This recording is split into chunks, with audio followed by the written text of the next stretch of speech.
Assalamu alaikum. Dear my students, how are you?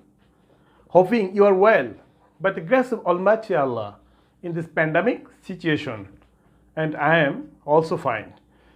Dear my students, welcome to back Renaissance Online School. Dear, today I am here to discuss before you a very important topics, and it is easy topics to you, that is for 9 and 10. And today's topic is how to write graph and chart. How to write graph and chart. If you want to write graph and chart, you have to follow the technical rules. If you follow the technical rules, I think you will be totally capable to solve or to write any graphs and chart in the exam. I think after following my video class, you must get a good marks in graph and chart. So let's start, dear my friends. Dear my students, আমি যদি grasp and chart লিখতে যাই, যে কোনো grasp and charts, তাহলে আমাকে ওই graph and চার্টটা লেখার আগে আমাকে তিনটা বিষয় কী করতে হবে, আমাকে মনে রাখতে হবে। পুরো গ্রাফস অ্যান্ড চার্টটাকে আমি তিনটা বিষয়ের উপর আমি সাজিয়ে লিখব। আমি কখনো এলোমেলো গ্রাফস অ্যান্ড চার্ট লিখব না। কয়টা বিষয় আমি সাজাবো? তিনটা বিষয় আমি মাথায় রেখে আমাকে গ্রাফ অ্যান্ড চার্ট কী করতে হবে, প্রেজেন্টেশন করতে হবে। তাহলে অবশ্যই আমি কী করব, অন্যরা যারা মুখস্থ করে তাদের চেয়ে আমি বানিয়ে বানিয়ে নিজের ভাষায় লিখে আমি কী করবো, সহজেই ভালো মার্কস পাবো ইনশাল্লাহ। তো আজকের যে বিষয়গুলো কীভাবে একটা গ্রাফস অ্যান্ড চার্টে ভালো মার্ক পাওয়া যায়, সেই বিষয়টি আজকে আমি তোমাদের সাথে শেয়ার করতে যাচ্ছি। তো আমি প্রথমেই পুরো গ্রাফস অ্যান্ড চার্টটাকে আমি কী করছি, তিনটা ভাগে ভাগ করেছি। সে ভাগগুলো কী কী? One is topic sentence. When you write a graphs and chart, you have to remind that first sentence will be topic sentence. The first step is topic sentence. What is the topic sentence? And how will you write your topic sentence? Topic sentence টা হবে কি, অবশ্যই কার উপর depend করে লিখতে হবে, based on question.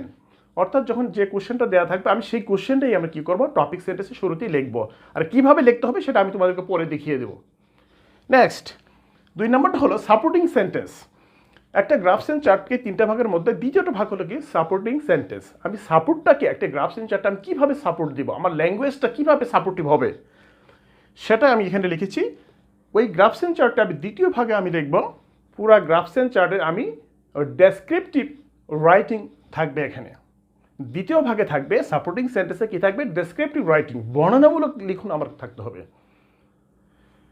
আমার দ্বিতীয় ভাগে কী থাকতে হবে, পুরো গ্রাফস অ্যান্ড চার্টসের যে বর্ণনা করা আছে সেটা আমি কী করবো, এখানে আমি ডেসক্রিপটিভ করব। অ্যান্ড সেই লেখাটার ভিতর আমাকে কী থাকতে হবে বন্ধুরা, একটা কম্পেয়ার থাকতে হবে, তুলনামূলক করতে হবে আমাকে। অ্যান্ড কন্ট্রাস্ট, অর্থাৎ সাদৃশ্য বৈসাদৃশ্য আমাকে কী করতে হবে, প্রেজেন্টেশন করতে হবে।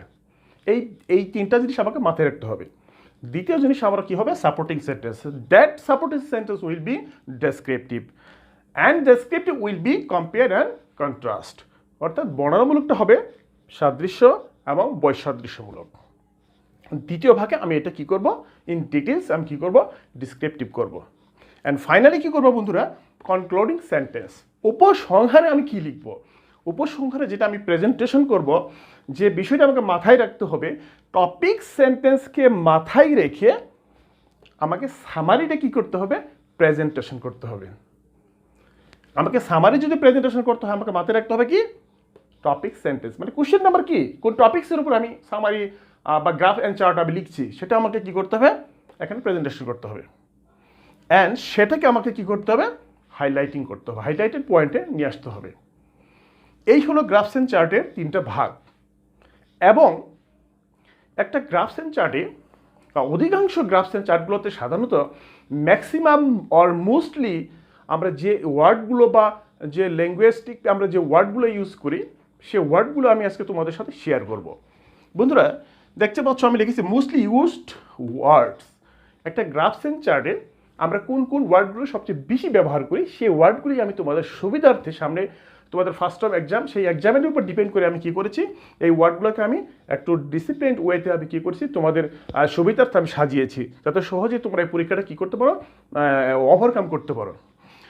এখানে আমি চারটা ভাগে ভাগ করেছি, আমরা চার ধরনের ওয়ার্ড আমরা কি করবো বন্ধুরা ইউজ করবো। আমরা একটা গ্রাফস এন্ড চার্টে সবচেয়ে বেশি যে ওয়ার্ডগুলো ইউজ করি সেটা 4 types of words, that is ঊর্ধ্বমুখী গ্রাফ। একটা গ্রাফস এন্ড চার্টে যখন কিছু বেড়ে যাবে কথাটা, সেখানে আমরা ঊর্ধ্বমুখী যেটা বেড়ে যাবে সেটাকে আমরা ঊর্ধ্বমুখী গ্রাফস এন্ড চার্ট হিসেবে কি করেছি, রেফার করেছি।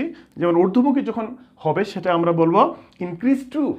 যখন একটা গ্রাফস এন্ড চার্ট কোনো কিছু বেড়ে যাবে, সাপোজ ইন্টারনেট ইউজার্স যদি এটা বেড়ে যায়, 2012 সাল থেকে 13 সাল ইন্টারনেট ইউজার্স পরিমাণ বেড়ে যাচ্ছে, সেখানে আমরা কি লিখবো, ইনক্রিজ টু অথবা ক্লাইম্ব টু, বেড়ে গেলে। অ্যান্ড যদি নিম্নমুখী হয়ে যায়, 13 সালে গ্রাফস এন্ড চার্টের ইন্টারনেট ইউজার্সের ব্যবহার কি হলো, বেড়ে গেছে, বাট 14 সালে কি হলো বন্ধুরা, আবার কমে গেল। সেক্ষেত্রে আমরা কি ধরনের ওয়ার্ডগুলো ইউজ করবো, drop to, or reduce to, or decrease to.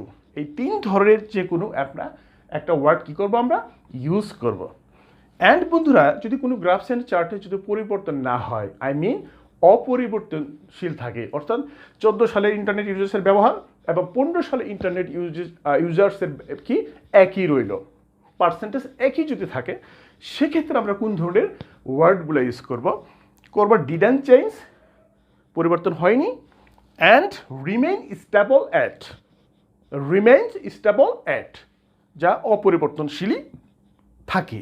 এই যে কোনো দুইটার মধ্যে আমরা একটা ওয়ার্ড কী করবো, ইজিলি আমরা ইউজ করতে পারি। অ্যান্ড ফাইনালি যদি আমার গ্রাফস অ্যান্ড চার্টটা উঠানামা করে, উঠতেছে বাড়তেছে, এরকম কমতেছে বাড়তেছে, এরকম যদি করে, সেক্ষেত্রে আমরা কি করব, rise and fall and fluctuated around, এই যে কোনো দুই ধরনের আমরা ওয়ার্ডের মধ্যে একটা ওয়ার্ড ওঠানামা করলে আমরা কি করতে পারি, এটা আমরা ইউজ করতে পারি। তো বন্ধুরা এই হলো একটা গ্রাফস এন্ড চার্টের মধ্যে বেশিরভাগ যে ওয়ার্ডগুলো আমরা লিখে থাকি বর্ণনা করার ক্ষেত্রে, সেই ওয়ার্ডগুলো বন্ধুরা আমরা কী করেছি, এখানে ব্যবহার করেছি। বন্ধুরা একটা গ্রাফ এন্ড চার্টকে যদি আরও আমি সুন্দর করতে চাই, অত্যন্ত সাবলীলভাবে প্রেজেন্টেশন করতে চাই, আমাকে আরও কিছু কানেক্টরস সম্পর্কে কী করতে হবে, ধারণা রাখতে হবে। সেই কানেক্টরসগুলো আজকে আমি তোমাদের সামনে নিয়ে হাজির হয়েছি। চলো বন্ধুরা কানেক্টরসগুলো একটু দেখে আসি।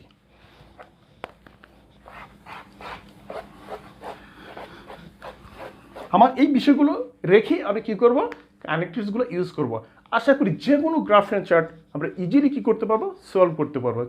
Let's start. প্রথমে বন্ধুরা আমরা এই নাম্বারে লিখব,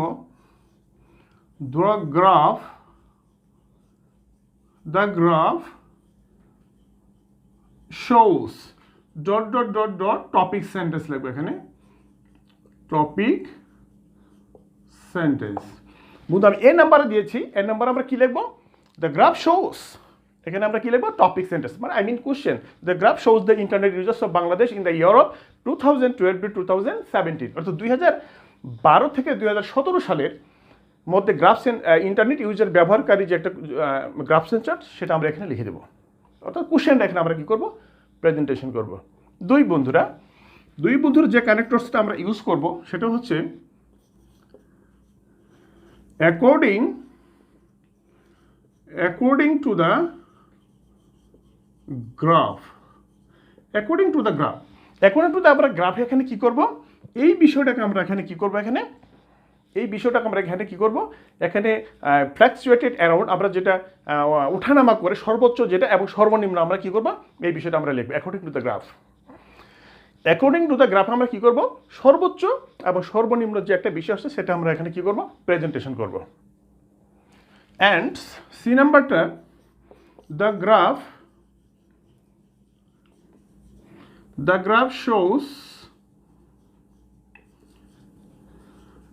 shows that, এই জায়গাটি আমরা কি করব বন্ধুরা, ওই 2 নাম্বার যে ডেসক্রিপটিভ যে সাপোর্টিং সেন্টেন্সটা আমরা কি করব, ওই ডেসক্রিপটিভ হবে এবং কি হবে, কন্ট্রাস্ট হবে এবং কম্পেয়ার হবে। এখানে কি হবে, এখানে ডেসক্রিপটিভ বিষয়টা আমরা এখানে প্রেজেন্টেশন করব, ডেসক্রিপটিভ। এই 3 number the graph shows that, এই কথার মধ্যে আমরা পুরো গ্রাফসের বর্ণনাটা কি করব, স্টেপ বাই স্টেপ আমরা কি করব, সুন্দরভাবে কি করব, নিজের ভাষায় প্রেজেন্টেশন করব। এই 3 নাম্বারে কি লিখবো, শুধু ডেসক্রিপটিভ, একটা গ্রাফস এন্ড চার্টকে আমি বর্ণনা লিখবো। আশা করি বন্ধুরা বুঝতে পেরেছো। এবং ডি নাম্বার আমরা লিখব বাট। বাটের ভিতর আমি কি লিখব? কিন্তু। বাট মানে কিন্তু কিন্তু। সো আমরা এখানে লিখব কি? Compare and contrast. Compare and contrast অর্থাৎ এই বাটের জায়গায় আমরা কি লিখব? পুরো গ্রাফসের ভিতরে যে সাদৃশ্য এবং বৈসাদৃশ্য যে বিষয়গুলো আছে, অর্থাৎ মিল এবং অমিল যেগুলো আছে, সেটার আমরা এখানে কি করব? ডিসক্রিপশন করব। আশা করি বন্ধুরা অবশ্যই তোমরা সহজে বুঝতে পেরেছো। অ্যান্ড অ্যানাদার ই নাম্বার আমরা লিখব এগেইন, সরি হাউএভার।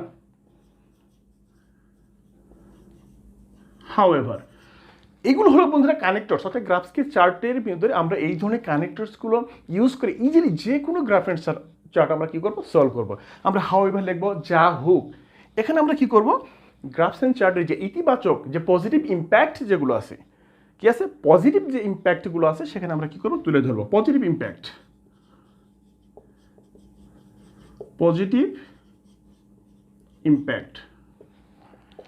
আমরা হাউএভারে কি করব? পজিটিভ ইম্প্যাক্টগুলো কি করব? প্রেজেন্টেশন করব। অ্যান্ড আমি একটা উপরে লিখছি বন্ধুরা, এফে আমরা কি করব?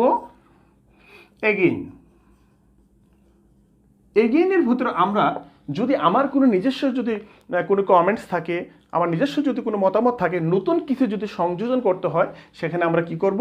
এখানে করব নিউলি আমরা এখানে কিছু কি করব? অ্যাড করব। নতুন যদি আমার নিজস্ব কোনো যদি চিন্তা থাকে, অপিনিয়ন থেকে সেখানে আমি কি করব? এখানে অ্যাড করব। অ্যান্ড ফাইনালি আমরা কি করব? Connectors thus overall or finally, এই জায়গাটা আমরা শেষে লাস্টলি আমরা কি করব? কোন ধরনের কানেক্টরস ইউজ করব? থাস, ওভারঅল, ফাইনালি লিখে আমরা এখানে কি করব? আমরা টপিক সেন্টেন্সকে